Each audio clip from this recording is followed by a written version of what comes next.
میرے محترم دوستوں، میں سچ عرض کرتا ہوں، جتنا طبیعت کے موافق ہے اتنا اسلام کے لیے کیا، جتنا طبیعت کے خلاف ہے اتنا اسلام چھوڑ دیا۔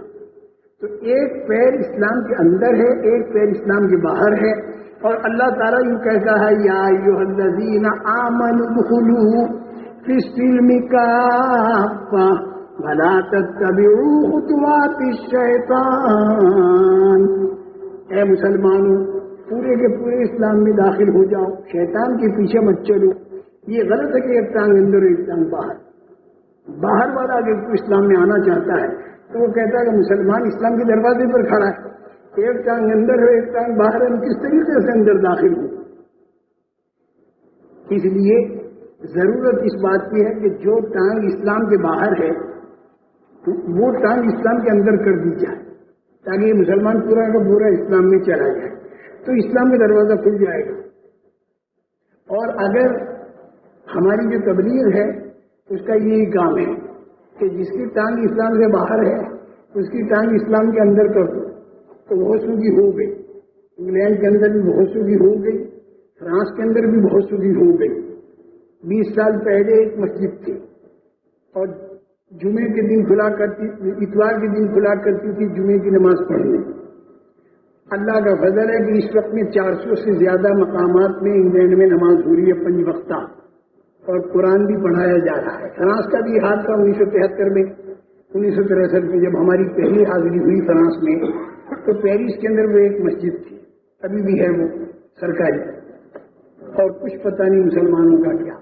اب اللہ کا فضل ہے 100 سے زیادہ مقامات پر 5 وقتہ نماز ہوتی ہے پیرس اور اس کے اطراف کے اندر۔ تو مسلمانوں کی جو باہر کی ٹانگیں تھیں وہ اندر داخل ہونی شروع ہو گئی ہیں اللہ کے فضل و کرم سے۔ اور اگر یہ نہ کیا گیا تو خطرہ ایک دوسرا بھی ہے، اللہ تعالیٰ ناراض ہو کر کہیں اندر کی ٹانگ کو باہر نہ کر دے، اور وہ اللہ تعالیٰ کہتا ہے وَإِن تَتَوَلَّوْا يَسْتَبْدِلْ قَوْمًا غَيْرَكُمْ ثُمَّ لَا يَكُونُوا أَمْثَالَكُمْ۔ اگر روگردانی کرو گے تو تمہاری جگہ خدا دوسروں کو بدل کر لے آئے گا، پھر وہ تمہارے جیسے نہیں ہو۔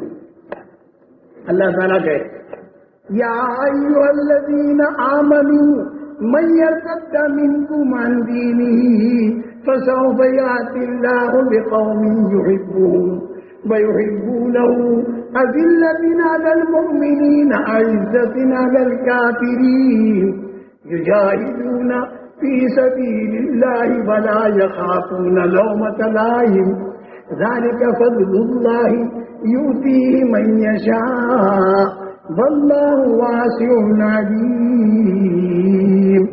اے ایمان والو، اگر تم دین سے پیچھے ہٹ گئے تو ان قریب اللہ پھر ایسی قوم کو لائے گا کہ جو اللہ سے محبت کرے گی اللہ ان سے محبت کریں گے، اور جو کسی ملامت کرنے والی کی ملامت سے نہیں ڈرے گی، اور جو اللہ کے راستے میں جد و جہد اور قربانیاں دے گی، ایسی قوم کو خدا لے آئے گا۔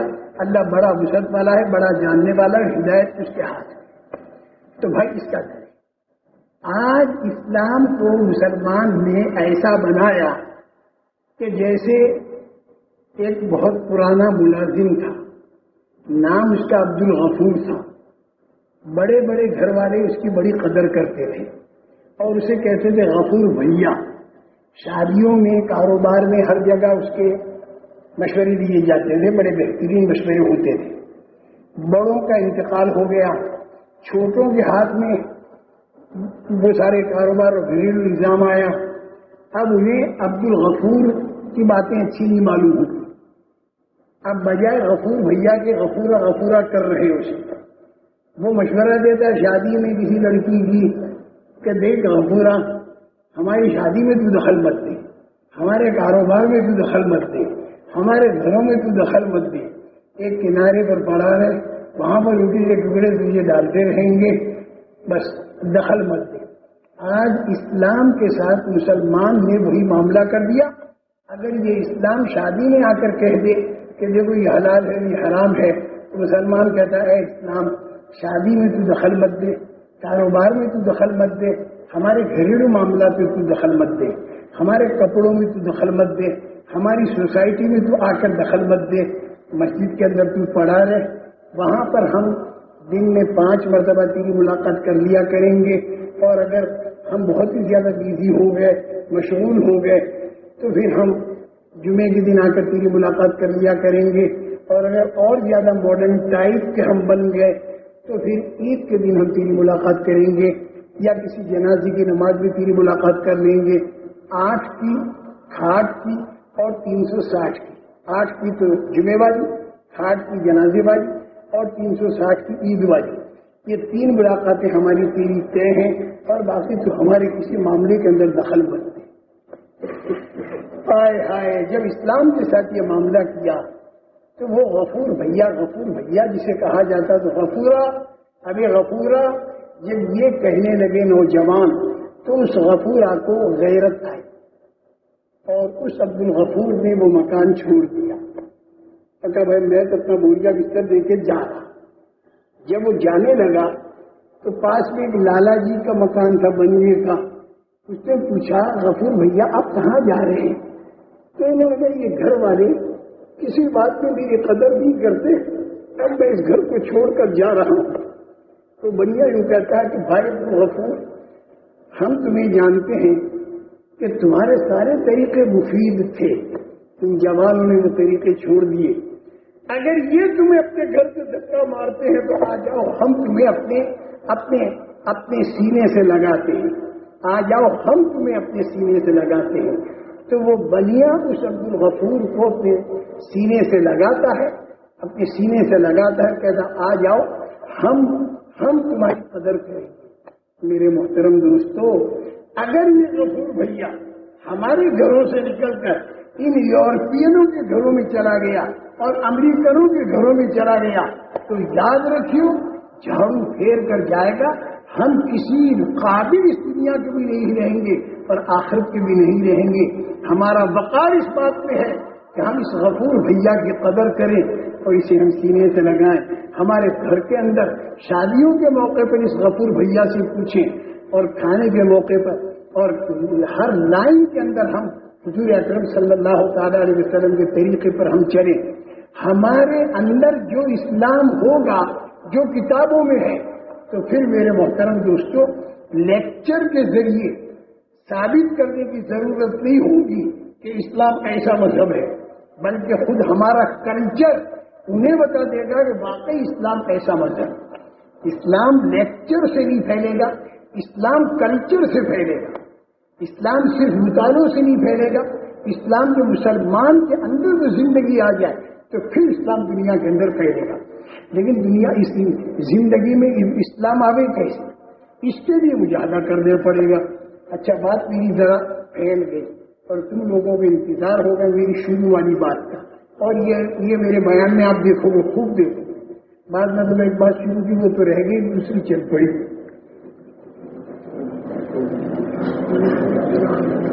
اس نے مجھ سے یوں کہا کہ مولوی صاحب اس وقت تو کوئی ماڈرن ٹائپ کا، یہ وہی مسلمانوں کا رویہ دیکھ کر اس نے کہا کہ اس زمانے میں تو ماڈرن ٹائپ کا اسلام ہونا چاہیے، پرانا اسلام نہیں چلے گا، ماڈرن ٹائپ کی کوئی کتاب ہونی چاہیے، ماڈرن ٹائپ کی کتاب نہیں چلے گی۔ تو میں نے اس کے لیے کہا کہ قرآن جو ہے یہ خدا کا کلام ہے، خدا کی کتاب ہے، اور اللہ جو ہے علیم بصیر خبیر ہے، اسے قیامت تک کے اس کے بعد کے سارے زمانے معلوم ہیں، انہیں سامنے رکھ کر اپنی قدرت سے اس نے ایسا طریقہ دیا ہے کہ وہ طریقہ قیامت تک آنے والے سارے انسانوں کے لیے کافی اور وافی ہے، چاہے افریقہ کا رہنے والا ہو، امریکہ کا رہنے والا ہو، یہ خدا کا کلام ہے، اس بنا پر اس میں تغیر کی کوئی ضرورت نہیں۔ یہ میں نے اس کو سمجھایا۔ پھر اس نے کہا مولوی صاحب آپ غصہ تو نہیں ہوں گے؟ میں نے کہا نہیں ہوں گا۔ تو اس نے کہا توریت کس کی کتاب، انجیل کس کی کتاب، زبور کس کی کتاب، پھر یہ ساری کتابیں کیوں تبدیل ہوئی، پھر قرآن آیا، تو اگر قرآن بھی تبدیل ہو کر ماڈرن ٹائپ کی کوئی کتاب آ جائے تو اس میں کیا حرج ہے؟ یہ اس نے مجھ پر سوال قائم کیا۔ میں نے اس کو کہا، اس نے کہا کہ دیکھو مولوی صاحب اس کے دو جواب ہیں، ایک ادب کے ساتھ، ایک بے ادبی کے ساتھ. تو میرے دونوں جواب سن. اس نے کہا، میں نے کہا سنا دے. اس نے کہا بے ادبی کا جواب تو یہ ہے کہ توریت کے اندر اللہ کو تجربہ ہوا الیاذ باللہ، کچھ غلطی نکلی تو وہ زبور میں ٹھیک ہوئی، پھر جو غلطی باقی رہ گئی تو وہ انجیل میں ٹھیک ہو گئی، پھر جو غلطی باقی رہ گئی تو وہ قرآن میں ٹھیک ہو گئی، اور قرآن میں جو غلطی رہے گی وہ ماڈرن ٹائپ کی کوئی کتاب آئے اس میں ٹھیک ہو جائے. تو اسے یہ تو ہے بے ادبی کی بات. اسے ایک ادب کی بات بھی ہے. میں نے کہا کیا؟ اس نے کہا ادب کی بات یہ ہے کہ بھائی موسیٰ علیہ السلام کے زمانے کے حالات کے اعتبار سے تو توریت تھی، عیسیٰ علیہ السلام کے زمانے کے حالات کے اعتبار سے انجیل تھی، حضور پاک صلی اللہ علیہ وسلم کے زمانے کے حالات کے اعتبار سے قرآن پاک، اور راکٹ کے زمانے کے حالات کے اعتبار سے کوئی ماڈرن ٹائپ کا نیا جدید اسلام ہونا چاہیے. یہ اس نے کہا. اور ہم لوگ پچھلے 2 سال پہلے امریکہ گئے تو وہاں پر بھی اس قسم کی باتیں ہمارے کانوں میں آتی ہیں. وہ ہم لوگوں پر بڑے اعتراضات کیے وہاں کے امریکہ کے مسلمانوں نے، اور یہ کہا یہ کیا بسترے اٹھائے پھرنا، اور یہ کیا در در کی ٹھوکریں کھانا. ارے میاں کتاب سے لکھ دو، لوگوں کے گھروں پر بھیج دو، اسلام پھیل جائے گا. ماڈرن طریقے سے تم اسلام کو بھی نہیں پھیلاتے. یہ کوئی پرانا طریقہ وہی لیے بیٹھے ہیں کہ لوگوں کے گھر پر جانا، در پر جانا. اس زمانے میں تو ریڈیو وغیرہ کچھ تھا نہیں، اب تو ریڈیو بھی ہے، ٹیلی ویژن بھی ہے، سب ہے. یہ کیا مارے پھر رہے. یہ انہوں نے کہا، میرے کان پر بات پڑی. پھر ایک بڑا مجمع، شاید اتنا ہی ہوگا، یہ اس سے کچھ کم و بیش ہوگا، صرف اردو والوں میں جمع ہوا. اور میں نے کہا کہ تم پرانے طریقوں سے تمہیں اتنی نفرت کیوں ہے؟ پرانے طریقوں سے تمہیں اتنی نفرت کیوں ہے؟ کھجور کا درخت اگر تمہیں حاصل کرنا ہے تو کھجور کی گٹھلی زمین میں دفن کیے بغیر کھجور کا درخت تم نہیں لے سکتے.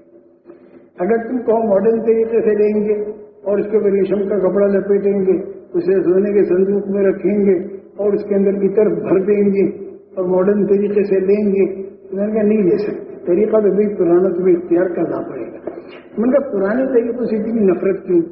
آسمان پرانا، زمین پرانی، چاند پرانا، سورج پرانا، تیرا باپ پرانا، تیری ماں پرانی، منہ سے کھانا پرانا، ناک سے سانس لینا پرانا، کان سے سننا پرانا. یہ سب پرانے طریقے سے پوری دنیا چل رہی. پیٹ کے اندر سوراخ کر کے تو کھانا کیوں نہیں لیتا ماڈرن طریقے سے؟ یہ سارے پرانے طریقے یہ کیوں اختیار کیے ہوئے ہیں؟ میں نے کہا اسی طریقے سے اسلام کو بھی اگر دنیا کے اندر زندہ کرنا ہے تو وہ اونٹوں کے زمانے کا جو طریقہ رسول کریم صلی اللہ تعالی علیہ وسلم نے ہمیں بتایا ہے، اس طریقے پر اگر اسلام کو لے کر ہم کھڑے ہو جائیں گے تو پوری دنیا کے اندر اسلام پھیلے گا. اور اگر اس طریقے کو چھوڑ کر ہم دوسرے طریقے اختیار کریں گے تو اسلام تو پھیلے گا نہیں، اسلام کے نام پر کوئی اور چیز پھیل جائے گی.